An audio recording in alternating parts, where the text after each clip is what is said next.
Welcome, everyone, to the NoDQ.com live recap of AEW Dynamite for August 13th, 2025.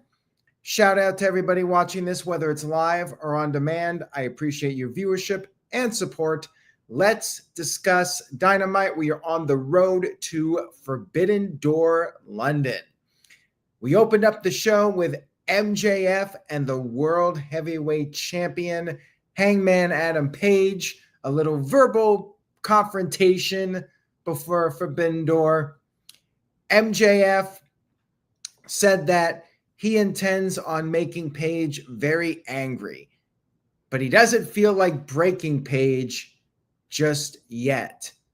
Page got in MJF's face. He knocked the mic out of his hand, and he brought up how MJF refers to him as Seabiscuit.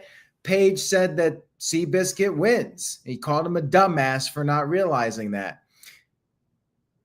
Page said that MJF has not earned his opportunity at the world title and will have to use the contract. He will have to execute the contract if he wants a title match.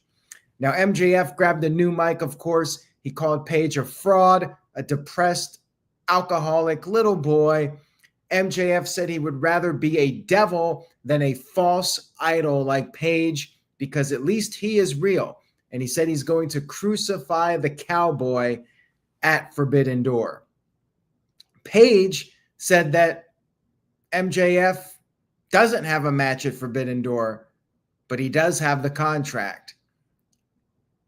But Page thinks that MJF will not take the shot because he's afraid that he doesn't have what it takes. He told MJF to prove everybody wrong, that he's not an insecure, gutless coward, told him to take his shot. MJF, he was very upset about this. This got to him, and he officially executed his contract, and the crowd chanted, "You effed up," at MJF. It is official, Forbidden Door. MJF will cash in his not Money in the Bank contract against Hangman Adam Page for the World Heavyweight Championship. There you go. They're doing the match at Forbidden Door. MJF is vowing to end Page's title run in just one defense, but my feeling is Hangman Adam Page will retain, but we'll talk about that more as we get closer to the event. I thought the segment was fine. The usual from MJF, and then Hangman is able to convince MJF to use the title opportunity with the contract. I thought Page did a good job. It was a solid segment. We had our first match of the evening, which was Jon Moxley versus Kevin Knight. Yeah. Now, it was a competitive match. Kevin Knight held his own against Moxley, went right after him. Mike Bailey was out there to help counteract the Death Riders, Wheeler Yuta and Marina Shafir. Knight managed to get a couple of near falls on Moxley, almost beat him. Yuta tried to interfere. Yuta got kicked. And then Knight went for his UFO splash, but Moxley got his knees up, put on the sleeper, and Mr. Kevin Knight tapped out. Moxley picks up a victory. Match was good. And then afterwards, we had an attack, post-match attack. Darby Allin ran out there with a body bag. He hit Wheeler Yuta with a skateboard. Moxley was taken out by jet speed. Yuta was placed in the body bag, but then Claudio showed up. Claudio attacked Darby, put him in the body bag, did the spinning with Darby on his shoulders. Then they wrapped the chair around Darby's neck. They were going to injure him, but then Will Ospreay showed up and said, if Jon Moxley doesn't want to fight Darby Allin, how about a tag match? But not just a tag match. The entire Death Riders team, 5-on-5. Moxley's team, the Death Riders, going up against Will Ospreay's team in a lights out steel cage match. In other words, it's blood and guts with just one ring. Why not just call it blood and guts? I guess they don't want to do the 2 rings. It is interesting to me that they're doing this instead of blood and guts. Lights out steel cage match. It's basically the same thing, but just 1 ring. It should be a spectacle, although I also wonder, why is Will Ospreay doing this match when he's just coming off an injury? Seems a bit overly risky to me, but I suppose with 10 men in the ring, Ospreay can just do the one big spot. Maybe he jumps off the top of the cage and everybody catches him. They do something like that. I don't know. Yeah, 10 men in 1 ring definitely sounds like it is going to be wild. I suspect they'll brawl outside of the cage, in which case, why do you even have a cage? But yeah, that's what we got going on for Forbidden Door. And they did announce the participants, so more on that in just a few minutes. We had our women's match of the evening. Get all the women in. This match was Mercedes, Tekla, and Sky Blue going up against Alex Windsor, Queen Aminata, and Willow Nightingale. You had Toni Storm, the women's champion, in the stands. Athena was also in the stands, so both of them were watching this match. The faces were working well together in this one. Alex put on the sharpshooter to Mercedes, but Mercedes managed to tag out to Sky Blue, so Sky Blue could do the job. Let's face it. Things broke down with everybody in the ring, and it was back to Alex and Sky Blue. Alex put on the sharpshooter and got the 1-2-3 victory. And then after the match, Toni Storm and Athena brawled around the arena.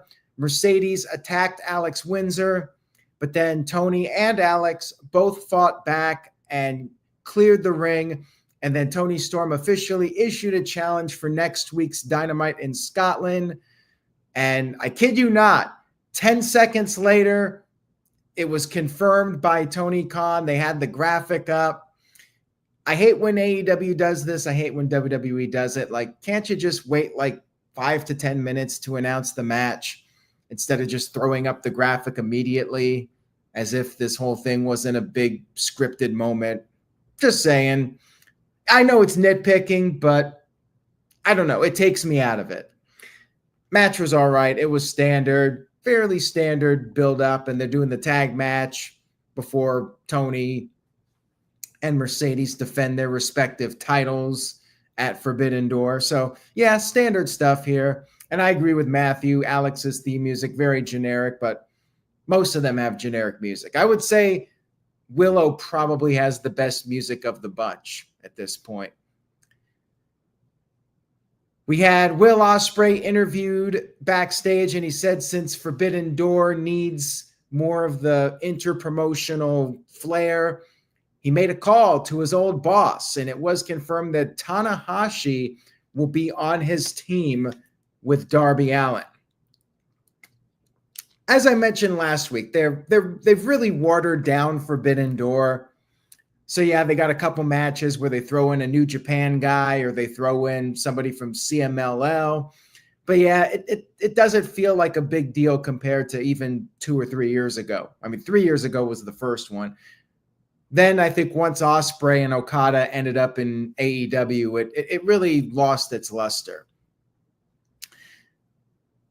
We had Cope versus Stoke.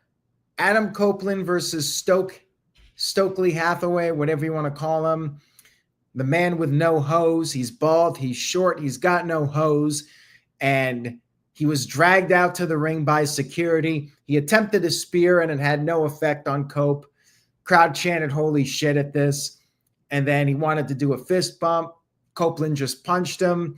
And then Copeland started surveying fans at ringside. He asked a woman if she wanted to hook up with Stoke, and she asked him if it was a serious question. And she seemed like she wasn't totally against the idea. And then back in the ring, Cope was about to win. He hit the spear. FTR showed up. Cope did his second spear. He was going to do a third one, but then because FTR initiated an attack on Copeland. The no touching rule was thrown out, and Copeland was able to fight back.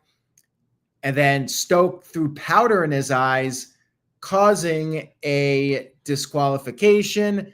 And then after the match was over, we had the 3-on-1 attack. They were going to injure Cope, but then Christian Cage came out with Spike, the barbed wire 2x4. Nick Wayne attempted to attack Christian, but then Cope speared Chris Sabian. Nick Wayne was taken out.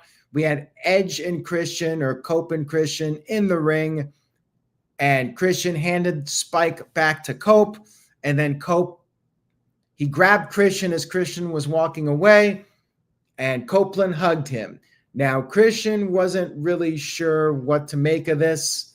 Like, he accepted it, but he didn't really hug him back. And Christian left. But they did confirm that Cope and Christian will team up at Forbidden Door against Kip Sabian and Nick Wayne. I guess this match will be, can Cope and Christian coexist? Can they do it? And by the way, I forgot to mention, before the match, the crowd was singing Cope's song. Although, as people in the chat room mentioned up, I think Jerry mentioned it, they were singing the song, but it was like 30 people, and it did sound more like people singing at a bar instead of a packed wrestling arena. They were in one of those theaters that they've done Dynamite at since they downsized. It was like 1,300 people. It's fine, but I think they really need to try to work on filling the 3,000 to 4,000 seaters. Like, clearly they're having issues getting 10,000 people to a show, but if they could get it to where they could do those medium-sized arenas, like, that would be ideal. Next up, we had the Young Bucks. Once again, no pyro, or they did have some random pyro, no music. They had graphics for their rookie year characters. The crowd chanted jobbers at that. And they teamed up with Kyle Fletcher and Josh Alexander against the babyface tag team of Brody King, Ishii, Hologram, and Takahashi. Justin Roberts got super kicked very early on by the Young Bucks for going along with these shenanigans. And it was announced that they were fined $10,000 each by super kicking Justin Roberts. And Tony Schiavone actually took over the announcing for the rest of the show. Now, it was a decent tag match, pretty standard. We had Hologram doing a 450 attempt, but Fletcher got his feet up, and then the Bucks came in. They double-teamed Brody King. King was given a pile driver on the apron, but then Takahashi got the hot tag.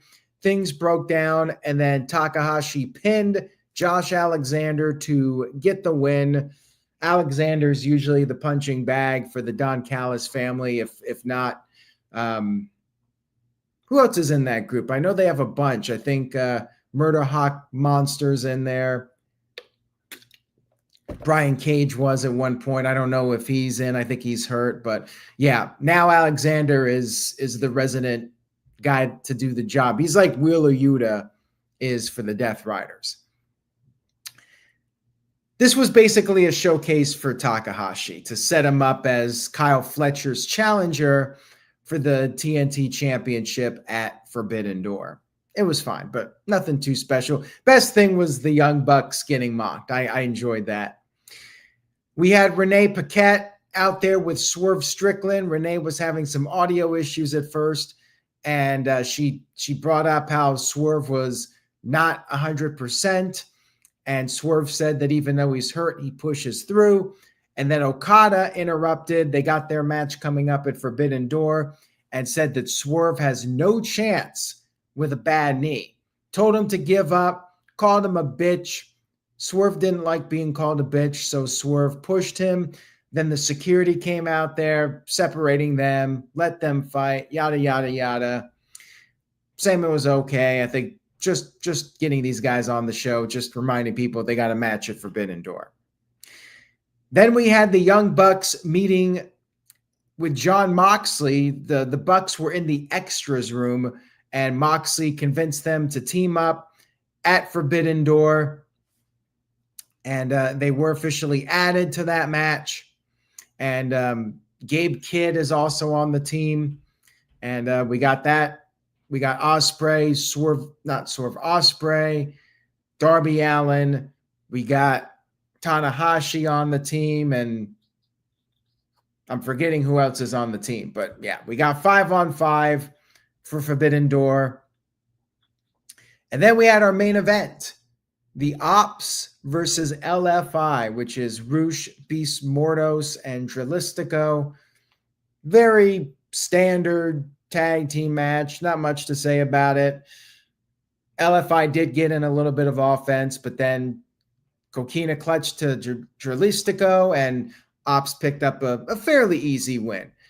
And I was thinking, man, this was such a basic match. Like, why would they end the show with this? And they put the credits on, and I'm like, really? But then we did have something else. By the way, this was Samoa Joe's return after being out for about a month or so. He was busy with stuff related to the Twisted Metal or whatever that show is that he's doing. They did the injury angle with him at All In Texas.